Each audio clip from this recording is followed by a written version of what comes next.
दोस्तों स्वागत है आपका आपके अपने YouTube चैनल के ऊपर। हम यहाँ पर देखेंगे क्लास 8वीं का विज्ञान, जिसमें से हम देखेंगे चैप्टर 15। चैप्टर 15 में है प्राकृतिक घटनाएं। इससे पहले वाले वीडियोस में हमने लगभग टोटल 14 चैप्टर कवर अप कर लिया है, जो कि अपने आप में बहुत बड़ी बात है। चलिए आज हम देखेंगे चैप्टर 15 के कुछ मोस्ट इम्पॉर्टेंट प्रश्न, जिसमें से हम एग्ज़ाम में अच्छा कर सकते हैं और बेहतर ढंग से अपने पेपर को लिख करके आ सकते हैं। तो चलिए बिना देरी के हुए चलते हैं अपने मोस्ट वीवीआई क्वेश्चंस के ऊपर। अगर आप हमारे पुराने वीडियोस को देखना चाहते हैं, जो कि चैप्टर 4, 5, 6, 7, ये सब डिस्क्रिप्शन में लिंक मिल जाएगा, या फिर आप चैनल पे विजिट करके सारे वीडियोस को पा सकते हैं। और अगर फिर भी आपको प्रॉब्लम होती है ढूंढने में, तो आप कमेंट करेंगे, मैं इसका सोल्यूशन लेकर आऊँगा। तो चलिए प्राकृतिक घटनाओं में सबसे पहला क्वेश्चन जो मोस्ट इंपॉर्टेंट वो हम देखते हैं। जब दो पिंडों ए और बी को एक दूसरे से लगड़ा जाता है और ए पर आवेश आ जाता है प्लस क्यू, तो बी पर आवेश कैसा होगा? जब ए और बी को लगड़ देंगे तो क्या होता है, ए और बी, ठीक है। तो ए पर आवेश आ जाता है, ए पर आ जाता है प्लस, ओके। तो बी पर क्या आएगा? तो बी पर आ जाएगा क्यू, यहाँ प्लस क्यू है, तो यहाँ पे बी पे क्या आ जाएगा? माइनस का Q. Option number D right answer हो जाएगा। देखिए, हालांकि ये चैप्टर्स जो है सो बुक पढ़ने के बाद ही समझ में आता है। हमें पता है ये क्वेश्चन आपको समझ नहीं आया होगा, तो अभी आपके पास समय नहीं है, तो आप क्या करेंगे, इस क्वेश्चन को याद रख लेंगे कि इस टाइप के क्वेश्चन में आंसर ऐसे होता है। लेकिन अगर आपके पास समय है तो बुक को पढ़िए, उसके बाद इस टेस्ट को लगाइए, उसके बाद इस वीडियो को देखिए। आप यकीन मानिए एक भी क्वेश्चन नहीं छोड़ेंगे, बहुत ही ईजी चैप्टर से ये। Next question, question number 2। जब एक अनावेशित पिंड बी को धनावेशित पिंड ए के संपर्क में लाया जाता है, तब क्या होता है? तो यहाँ पर आप ऑप्शन नंबर ए पे क्या है, ए अपना आवेश खो देता है, ओके। फिर है बी कोई आवेश नहीं लेता है, बी धनात्मक आवेश प्राप्त कर लेता है, बी ऋणात्मक आवेश प्राप्त कर लेता है, ए अपना आवेश खो देता है। Option number A right answer हो जाएगा। हमने आपको कहा कि सारे प्रश्नों को आपको याद करने हैं, समझने के ऊपर फोकस नहीं करना है, क्योंकि हम यहाँ पे बुक को एक्सप्लेन नहीं कर रहे हैं। आपको समझना है तो बुक को एक बार पढ़ सकते हैं, या फिर सारे क्वेश्चंस को आप याद कर सकते हैं। Next question number 3। ऊन से लगड़ी गई एबोनाइट की छड़ कैसे होती है? ऊन से लगड़ी गई एबोनाइट की छड़ दूसरे को आकर्षित करती है? नहीं। ऊन के साथ घिसने वाली एक और एबोनाइट रॉड पर कोई प्रभाव नहीं पड़ता है, ये भी गलत है। रेशम से रगड़ी हुई कांच की छड़ को आकर्षित करती है? नहीं। रेशम से लगड़ी गई कांच की छड़ को प्रतिकर्षित करती है। Option number D right answer जो आंसर हो जाएगा क्वेश्चन नंबर 3 का। नेक्स्ट क्वेश्चन पे चलेंगे, क्वेश्चन नंबर 4। पृथ्वी पर पाई जाने वाली विशाल विवर्तनिक प्लेटों की संख्या कितनी है? मतलब टेक्टोनिक्स प्लेटों की संख्या कितनी है? तो 7 है। आप इसे याद रखेंगे। पूरा ओवरऑल पृथ्वी में कितने टेक्टोनिक प्लेट्स हैं? तो 7, ओके। अब यहाँ से आपको इजी क्वेश्चंस मिलेंगे, इजी से याद भी हो जाएंगे।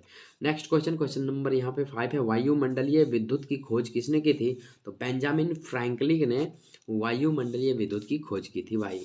तड़ित चालक का खोज भी इसी ने किया था। Next question, question number 6। बिजली के सुचालक हैं, बिजली के सुचालक कौन है? आधातु। आधातु कभी भी बिजली का सुचालक नहीं होता। आवेशों को उनके माध्यम से प्रवाहित होने देते हैं, आवेशों को उनके माध्यम से प्रवाहित नहीं होने देते हैं। हाथ में पकड़कर रेशम से मलने पर चार्ज हो जाता, नहीं, ये सब गलत है। ऑप्शन नंबर बी जो है सो राइट आंसर हो जाएगा इस क्वेश्चन का।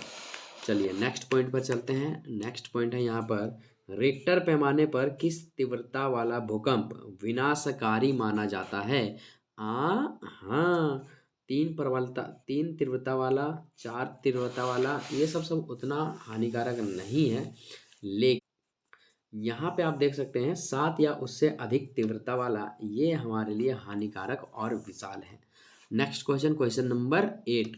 जिस स्थान पर भूकंप की उत्पत्ति होती है उसे क्या कहते हैं? तो उसे कहते हैं भूकंपीय फोकस।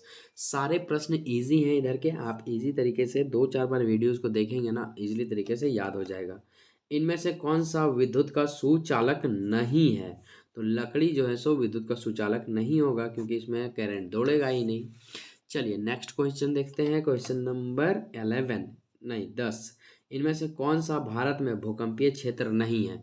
तो हमारा एक लौता झारखंड है जहां पर भूकंप नहीं आती है। हाँ मेरे भाई, झारखंड में भूकंप आती ही नहीं है, क्योंकि झारखंड, झार झंगड़ों वाला खंड, जिसे हम लोग कहते हैं झारखंड, ओके। चलिए नेक्स्ट पे चलते हैं, क्वेश्चन नंबर 11। निम्नलिखित में से किसे रगड़कर आसानी से आवेशित नहीं किया जा सकता है। तो रगड़ कर ना प्लास्टिक को आप आवेशित कर सकते हैं, ऊनी वस्त्र को कर सकते हैं, फूला गुब्बारा को कर सकते हैं, लेकिन तांबे की छड़ को या तांबे को रगड़ कर आवेशित नहीं कर सकते हैं।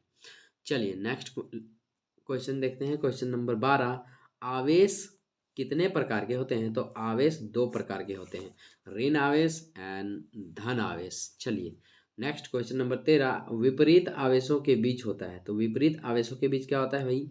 आकर्षण होता है। चलिए नेक्स्ट क्वेश्चन देखते हैं। क्वेश्चन नंबर 14 है यहाँ पे, कांच को रेशम से लगड़ने पर रेशम में उत्पन्न होता है। तो क्या उत्पन्न होता है भाई साहब, ये हमें बताना है। तो इसमें ना ऑप्शन नंबर बी, ऋण आवेश उत्पन्न होता है। चलिए इसी के साथ हमारा कुछ खट्टा और कुछ मीठा ऑब्जेक्टिव प्रश्न कवर अप हो चुका है। अब हम देखेंगे कुछ रिक्त स्थान, fill in the blanks. Fill in the blanks देख लेंगे क्योंकि एग्जाम में ना घुमा फिरा कर क्वेश्चंस को पूछ लिए जाते हैं। तो चलिए फिल इन द ब्लैंक्स के चेहरे पे हम देखते हैं सबसे पहला क्वेश्चन, विद्युत जिसमें ऐसे आवेश होते हैं जो गतिमान नहीं होते हैं उन्हें क्या कहते हैं? अब जो देखिए जो गतिमान नहीं होगा, दौड़ेगा नहीं, चलेगा नहीं, तो वो स्थिर होगा। तो यहाँ पर क्या हो जाएगा? स्थिर विद्युत कहलाते हैं। विद्युत जिसमें ऐसे आवेश होते हैं जो गतिमान नहीं होते हैं तो वे स्थिर विद्युत कहलाते हैं। तो यहाँ पे हम क्या लिखेंगे? स्थिर।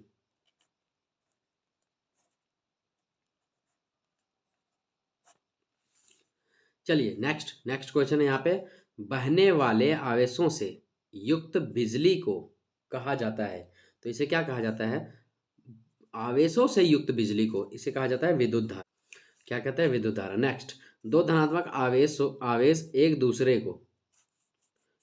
को खाली स्थान करते हैं। तो दो दो धनात्मक आवेश जो है सो एक दूसरे को, दो धनात्मक है, याद रखिएगा। तो इसमें हो जाएगा क्या? प्रतिकर्षित। क्या लिखेंगे यहाँ पे?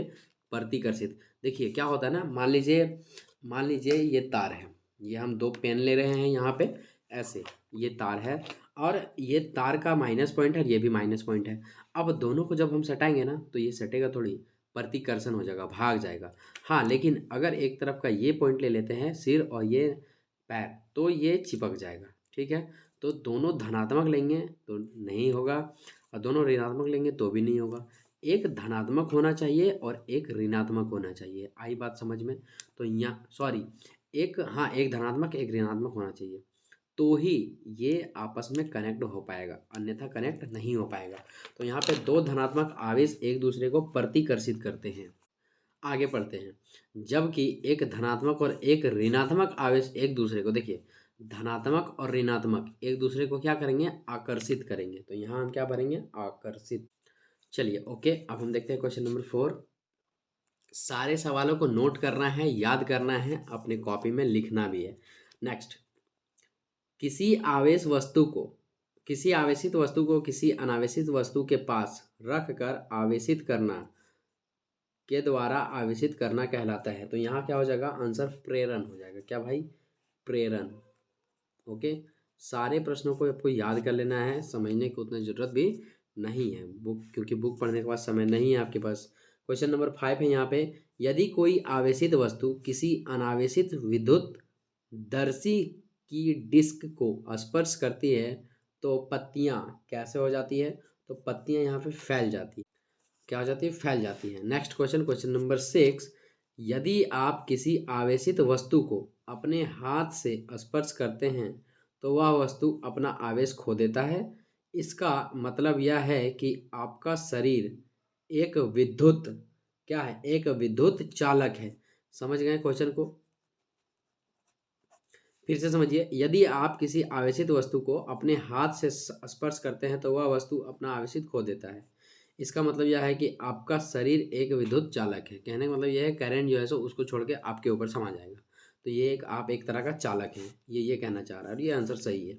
नेक्स्ट क्वेश्चन नंबर 7, एक परमाणु में एक परमाणु में खाली स्थान पर ऋणात्मक आवेश होता है। तो ऋणात्मक जो होता है वो इलेक्ट्रॉनिक होता है। तो यहाँ पे हम क्या डाल देंगे? इलेक्ट्रॉनिक, मतलब इलेक्ट्रॉन आवेश होता है। जबकि खाली स्थान पर धनात्मक आवेश होता है। तो धनात्मक होता है प्रोटॉन पर। कहने का मतलब सीधा सीधा ये है कि इलेक्ट्रॉन पर ऋणात्मक आवेश और प्रोटॉन पर धनात्मक आवेश होता है। यहाँ पर यही कहना चाह रहा है। नेक्स्ट क्वेश्चन नंबर 8, विद्युत विसर्जन दो विपरीत आवेशों वाले बादलों के बीच क्या बोला है, बादलों के बीच आवेशों के भारी प्रवाह के कारण होता है। तो यहाँ क्या हो जाएगा, आवेश। ओके, आप इन सब चीज़ों को याद रखेंगे, आवेशों को। चलिए नेक्स्ट पे चलते हैं। क्वेश्चन नंबर 9, पृथ्वी के आंतरिक गहराई में, क्या, पृथ्वी के आंतरिक गहराई में प्लेटों की गति के कारण भूकंप आते हैं। तो इस प्लेटों को कहते हैं टेक्टोनिक प्लेट्स। तो यहाँ क्या कर देंगे, टेक्टोनिक्स। आप टीवियों में, डिस्कवरी वगैरह चैनल में आप सुने होंगे, टेक्टोनिक प्लेटें टूट गई, अलग हो गई, या चिपक गई। लास्ट क्वेश्चन, क्वेश्चन नंबर 10 है यहाँ पर, गतिमान प्लेटों के बीच टूट या दरार को क्या कहते हैं।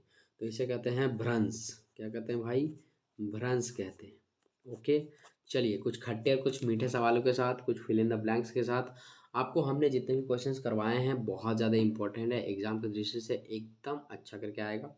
तो चलिए मिलते हैं आपसे नेक्स्ट वीडियो में, तब तक के लिए जय हिंद, जय भारत।